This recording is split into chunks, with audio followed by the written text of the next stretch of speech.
ଜୟ ଜଗନ୍ନାଥ ସାଙ୍ଗମାନେ, ଆଉ ଏକ ସୁନ୍ଦର ଭିଡ଼ିଓକୁ ଆପଣମାନଙ୍କୁ ସ୍ୱାଗତ କରୁଛି। ତେଣୁ ଚାଲନ୍ତୁ ଏ ଭିଡ଼ିଓଟା ଆମେ ଦେଖିବା କେନ୍ଦୁଝର ଜିଲ୍ଲାର ଗୋଟେ ପ୍ରସିଦ୍ଧ ଯେଉଁ ଜଳପ୍ରପାତ ଅଛି ସେ ବିଷୟରେ ଆମେ ଦେଖିବା, ଯେଉଁଟା ନାଁ ହେଉଛି ଖଣ୍ଡାଧାର। ଆପଣମାନେ ନିହାତି ତ ଜାଣିଥିବେ ଖଣ୍ଡାଧାର ଜଳପ୍ରପାତ ବହୁତ ପ୍ରସିଦ୍ଧ। ଇଏ ଖଣ୍ଡାଧାର ଜଳପ୍ରପାତ ଗୋଟିଏ ପାହାଡ଼ରୁ ବାହାରି ଦୁଇ ପଟକୁ ବହିଯାଇଛି। ଆଉ ଗୋଟିଏ ପଟେ କେନ୍ଦୁଝରକୁ ଆଉ ଗୋଟିଏ ପଟେ ସୁନ୍ଦରଗଡ଼ ଜିଲ୍ଲାକୁ ବହିଛି। ତେଣୁ ସୁନ୍ଦରଗଡ଼ ପଟେ ଯେଉଁ ଖଣ୍ଡାଧାର ଅଛି ସିଏ ବଣି ବ୍ଲକରେ ଅଛି, ବଣି ଖଣ୍ଡାଧାର ବୋଲି ତାକୁ କୁହାଯାଏ। ଆଉ ଇଏ ହେଉଛି କାଞ୍ଜିପାଣି ଖଣ୍ଡାଧାର। କାଞ୍ଜିପାଣି ଘାଟିରେ ଗଲେ ସେଇ ଯେଉଁ କେନ୍ଦୁଝର ଖଣ୍ଡାଧାର ଦେଖିବାକୁ ମିଳେ। ତେଣୁ ଏଇଟା ଆପଣମାନଙ୍କୁ ଦେଖାଉଛି, ଏଇଟା ହେଉଛି କେନ୍ଦୁଝରର ଖଣ୍ଡାଧାର। ତେଣୁ ଗୋଟିଏ ପାହାଡ଼ରୁ ପାଣି ବାହାରିଛି, ଦୁଇ ପଟେ ବହିଛି, ତେଣୁ ଦୁଇଟା ଜିଲ୍ଲାକୁ ସିଏ କଭର କରିଛି।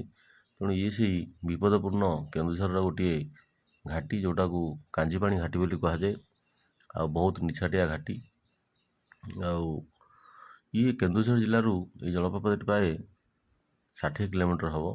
କେନ୍ଦୁଝର ସଦର ମହକୁମାରୁ ଇଏ 60 କିଲୋମିଟର ଦୂର। ତେଣୁ ଏଠିରେ ପ୍ରାକୃତିକ ଦୃଶ୍ୟ ବହୁତ ସୁନ୍ଦର ଏବଂ ମନୋରମ। ଚାରିଆଡ଼ ଘଞ୍ଚ ପାହାଡ଼ ଘେରା ଯେଉଁ ସବୁଜିମାରେ ଭରା। ତେଣୁ ନିହାତି ଆପଣମାନଙ୍କ ମନକୁ ଛୁଇଁବ। ତେଣୁ କେହି ତ ଆପଣମାନେ ନିହାତି ଜାଗାକୁ ଆସିଥିବେ ଏବଂ ଦେଖିଥିବେ। ଏଠି ଲୋକାରଣ୍ୟ ଏତେ ନାହିଁ, କାହିଁକିନା କେନ୍ଦୁଝର ସାଇଡ଼ରେ ଯେଉଁ ଖଣ୍ଡାଧାର ଅଛି ଏଠି ବହୁତ ଲୋକ ଏତେ ହୁଅନ୍ତି ନାହିଁ। କିନ୍ତୁ ଯେଉଁ ବଣେଇ ଖଣ୍ଡାଧାର ଅଛି ସେଠି ବହୁତ ଲୋକ ହୁଏ ଏବଂ ସେଠି ଯେଉଁ ଆମର ଟ୍ୟାକ୍ସ ମଧ୍ୟ ନିଆଯାଏ ଗାଡ଼ିର, ଆଉ ବୁଲିବା ପାଇଁ ମଧ୍ୟ ଟ୍ୟାକ୍ସ ନିଆଯାଏ ବଣେଇ ଖଣ୍ଡାଧାରରେ। କିନ୍ତୁ କେନ୍ଦୁଝର ଖଣ୍ଡାଧାରରେ ସେମିତି କିଛି ନାହିଁ, ଟ୍ୟାକ୍ସ ଫ୍ୟାକ୍ସ ଏତେ ନାହିଁ। ତେଣୁ ଆପଣମାନେ ଚାହିଁଲେ ଏ ସ୍ଥାନକୁ ଆସି ନିହାତି ଦେଖି ଯାଇପାରିବେ। ଆଉ ଏ ସ୍ଥାନର ସୌନ୍ଦର୍ଯ୍ୟ ଦେଖନ୍ତୁ କେତେ ସୁନ୍ଦର ଏବଂ ଘାଟିଟି କେତେ ତୀକ୍ଷ୍ଣ ଭାବରେ ତଳକୁ ଏବଂ ଉପରକୁ ଲମ୍ବି ଯାଇଛି, ଆପଣମାନେ ନିହାତି ଦେଖିପାରୁଥିବେ। ତେଣୁ ଖଣ୍ଡାଧାର ନିହାତି ୟାର ନାଁର ତାତ୍ପର୍ଯ୍ୟ ଅଛି, କାହିଁକିନା ଯେଉଁ ପାଣିଟା ବହୁଛି ସେଇଟା ଖଣ୍ଡାର ଧାର ଭଳିଆ ପାଣିଟା ବହୁଛି, ବହୁତ ଉଚ୍ଚରେ ବହୁଛି ପାଣିଟା। ଆଉ ଦେଖିବା ପାଇଁ ଅତ୍ୟନ୍ତ ସୁନ୍ଦର ଏବଂ ମନୋରମ ପରିବେଶ। ଆଉ ଏଭଳି ଝରଣା ତ ମୁଁ ପ୍ରଥମ ଥର ଦେଖିଲି, ଆଉ ବହୁତ ସୁନ୍ଦର ଲାଗିଲା ଝରଣାଟି। ଆଉ ବଣେଇ ଖଣ୍ଡାଧାର ତ ମୁଁ ଯାଇଛି, ଦେଖିଛି, ଯେଉଁଟା ଆମର ସୁନ୍ଦରଗଡ଼ ଜିଲ୍ଲାରେ ଅଛି। କିନ୍ତୁ ସିଏ ବି ସୁନ୍ଦର, ଆଉ ଏଇଟା ବି ସୁନ୍ଦର। ଏଇ ଦୁଇଟାକେ ଖଣ୍ଡାଧାର କୌଣସି ଗୁଣରେ କେହି କମ୍ ନୁହନ୍ତି।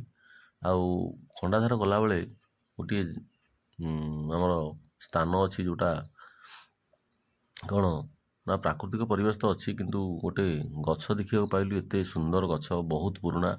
ଆଉ ସେଇ ଗଛର କୋରଡ଼ରେ ଆପଣ ଠିଆ ହେଇ ସେଲ୍ଫି ନେଇପାରିବେ। ଆଉ ମୁଁ ମଧ୍ୟ ଚାଲନ୍ତୁ ସେଇ ଗଛଟି ଆପଣଙ୍କୁ ଦେଖାଉଛି। ଏଇସବୁ ସେଇ ଗାଡ଼ି ରହିବାର ସ୍ଥାନ ସବୁ ଅଛି। ଆଉ ଏଠି ସବୁ ଆପଣ ରଖିପାରିବେ ଗାଡ଼ିକି, ସାଇଡ଼୍ କରି ଆପଣ ଗାଡ଼ି ଥୋଇପାରିବେ। ଆଉ ଆରାମସେ ଯାଇ ଖଣ୍ଡାଧାର ଯେଉଁ ଜଳପ୍ରପାତ ଅଛି ତାହା ନିହାତି ଦେଖିବେ ଏବଂ ଉପଭୋଗ କରିବେ ମଧ୍ୟ। ତେଣୁ ଏଠି ଏତେ ଲୋକାରଣ୍ୟ ନଥିଲେ, ଆଉ ଅଳ୍ପ ଅଳ୍ପ ଗାଡ଼ି ଥିଲା। ଆଉ ଏଇଠି ସେ ଦେଖନ୍ତୁ ସେ ଗଛଟି କେତେ ବଡ଼ ବିରାଟ ଗଛ, ଆଉ ତା'ର କୋରଡ଼ରେ ଆପଣ ଠିଆ ହେଇ ସେଲ୍ଫି ମଧ୍ୟ ନେଇପାରିବେ। ଆଉ ସୁନ୍ଦର ସୁନ୍ଦର ଫଟୋ ସୁଟ୍ ମଧ୍ୟ ଏଠି କରିପାରିବେ। ଆଉ ରହିଲା କ'ଣ, ଏଠି ବଣଭୋଜିର ଆୟୋଜନ ମଧ୍ୟ ଆପଣମାନେ କରିପାରିବେ। ଭୋଜିଭାତର ଯେଉଁ ଆସର ମଧ୍ୟ ଆପଣମାନେ ନେଇପାରିବେ। ଆଉ ଚାଲନ୍ତୁ ଦୂରରୁ ମଧ୍ୟ ଦୃଶ୍ୟମାନ ହେଲାଣି, ଆପଣମାନେ ଦେଖିପାରୁଥିବେ ଖଣ୍ଡାଧାର ପାହାଡ଼ରୁ ବର୍ତ୍ତମାନ ପାଣି ବହି ଚାଲିଛି ଅହରହ। ଆଉ ଏଠି ଶୀତଦିନେ ତ ପ୍ରବଳ ଭିଡ଼ ହୁଏ, ଆଉ ଲୋକମାନେ ଆସନ୍ତି ଆଉ ଏଠି ଭୋଜିଭାତର ଆୟୋଜନ କରିଥାନ୍ତି। ବିଭିନ୍ନ ସ୍ଥାନରୁ ବିଭିନ୍ନ କଲେଜ ସ୍କୁଲର ଛାତ୍ରଛାତ୍ରୀମାନେ ମଧ୍ୟ ଆସି ଏଠି ଭୋଜିଭାତର ଆସର ଜମେଇଥାନ୍ତି। ଆଉ ଏଠି ବହୁତ ଲୋକଙ୍କର ସମାଗମ ହୋଇଥାଏ, ଯେଉଁଟା ଆମର ଶୀତ ଦିନରେ। କାହିଁକିନା ଶୀତଦିନ ବୁଲିବା ପାଇଁ ଗୋଟେ ଉତ୍କୃଷ୍ଟ ସମୟ। ବର୍ତ୍ତମାନ ତ ଆପଣମାନେ ଜାଣିପାରୁଥିବେ ଖରା ଟିକେ ଟିକେ ବଢ଼ିଗଲାଣି, ଆଉ ଖରାରେ ବୁଲିବାକୁ ହାଲିଆ ଲାଗେ। ଦେଖିପାରୁଥିବେ ଖଣ୍ଡାଧାର କେତେ ତୀକ୍ଷ୍ଣ ଆଉ କେତେ ସୁନ୍ଦର ଭାବରେ ଉପରୁ ପଡ଼ୁଛି। ଗୋଟେ ଖଣ୍ଡାର ଧାର ସଦୃଶ ଅତି ସୁନ୍ଦର ଦେଖାଯାଉଛି। ତେଣୁ ମୋତେ ଦୁଇଟା ଖଣ୍ଡାଧାର ଭିତରୁ କେନ୍ଦୁଝର ଖଣ୍ଡାଧାରଟି ଟିକେ ଅଧିକ ଭଲ ଲାଗିଲା।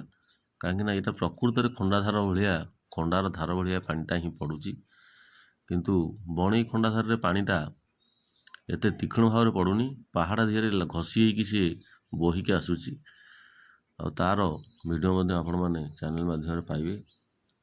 ଆଉ ଦେଖନ୍ତୁ ଖଣ୍ଡାଧାର କେତେ ତୀକ୍ଷ୍ଣ ଭାବରେ ପାଣି ଆସି ତଳେ ପଡ଼ୁଛି ଏବଂ ତା'ର ଦୃଶ୍ୟ କେତେ ସୁନ୍ଦର ଆଉ ମନୋରମ ହୋଇଛି।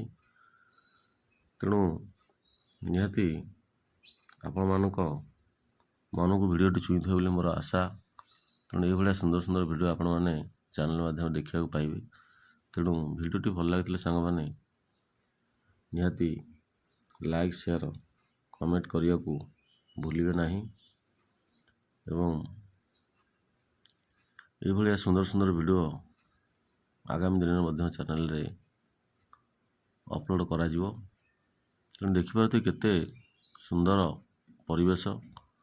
ତେଣୁ ଇଏ ସବୁ ହେଉଛି ଆମର ଓଡ଼ିଶାର ଗୌରବ ଏବଂ ବିଭିନ୍ନ ଜିଲ୍ଲାର ଗୌରବାନ୍ୱିତ ସ୍ଥାନ, ଯେଉଁଟା ନିହାତି ଆମେ ଯିବା ଦରକାର। ଲୋକ ତ କାହିଁ ବିଦେଶ ଯାଉଛନ୍ତି, ବିଭିନ୍ନ ଜାଗା ବୁଲୁଛନ୍ତି, ଯାଉଛନ୍ତି ପଇସା ଖର୍ଚ୍ଚ କରିକି। କିନ୍ତୁ ଆମର ଜିଲ୍ଲାମାନଙ୍କରେ ଏତେ ସୁନ୍ଦର ସୁନ୍ଦର ସ୍ଥାନ ସବୁ ଅଛି, ଯେଉଁଟା ଆମେ କମ୍ ଖର୍ଚ୍ଚରେ ଏବଂ ଆମର ଯେଉଁ କହନ୍ତି ହାତ ପାହାନ୍ତାରେ ଅଛି, ସେଗୁଡ଼ିକ ମଧ୍ୟ ଆମେ ଦେଖିପାରିବା ନିହାତି। ରଖୁଛି। ଭିଡ଼ିଓଟି ଭଲ ଲାଗିଲେ ଚ୍ୟାନେଲଟି ସବସ୍କ୍ରାଇବ୍ କରିବେ। ରଖୁଛି। ଜୟ ଜଗନ୍ନାଥ। ଭଲରେ ଥାଆନ୍ତୁ ସମସ୍ତେ।